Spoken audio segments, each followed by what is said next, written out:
No one even imagined how to imagine it. Okay. Why would you? Numbers are for counting. So nobody had any use to count zero. It just was not there for most of civilization, even through the Roman Empire. They can count. They used Roman numerals. You can't write zero with Roman numerals. No, you can't. Right. There is no symbol for zero. The concept of zero was not yet invented. So when they made the Julian calendar, that's the one that has a leap day every 4 years, because they knew enough to know that the calendar needed it. That calendar, the Julian calendar, which anchored its starter date on the birth of Jesus. So when would Jesus have been born? All right. And, you know, in the mythical year between the two, he can't be born in AD 1 because that's after, and he can't be born in BC because that's before. So this was an issue. So now move time forward, going it's in the 600s, 700s. I forgot exactly when. In India, there were great advances in mathematics there, where they even developed the numerals, early versions of the numerals we now use. Okay. Rather than Roman numerals. Okay. Right. Roman numerals were letters.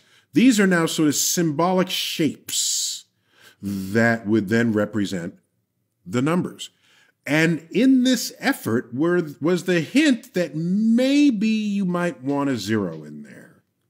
Okay? Okay. So we're crawling now before we can walk, but the seeds are planted. These new mathematics work their way to the Middle East. Okay? And Baghdad specifically, a big trading post from all corners of Europe and Asia and Africa. And there it was. Ideas were put across the table. This is the golden age of Islam.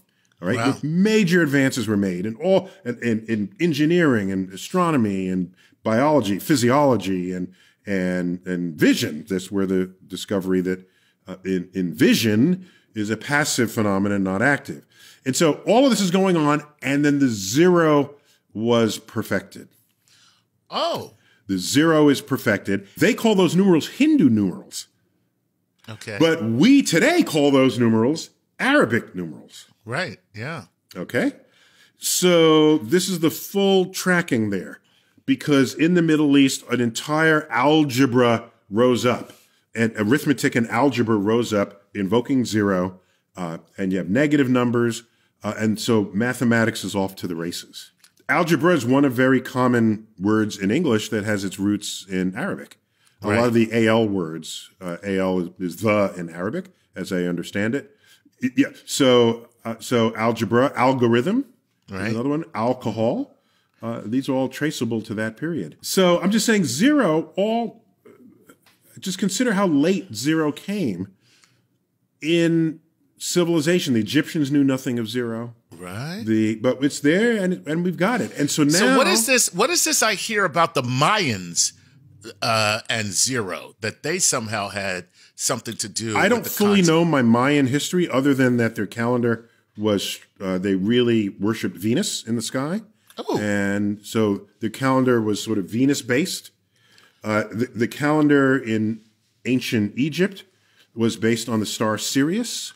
I'm talking about the new year, when you start the new year. Because it's completely arbitrary when you say the new year just began. You know, completely arbitrary. Just pick a date, and whatever matters in your culture, call it the beginning of the year. It's not, and to this day, when is the Chinese New Year? It's in like late January, February, right? Right. Everybody's got a different starter date. And so that the Jewish New Year is another New Year Yeah, everybody's got their New Year. Everybody's got their own New Year. The academic calendar has a New Year. It's September 1st, even though they don't say it. It really is that.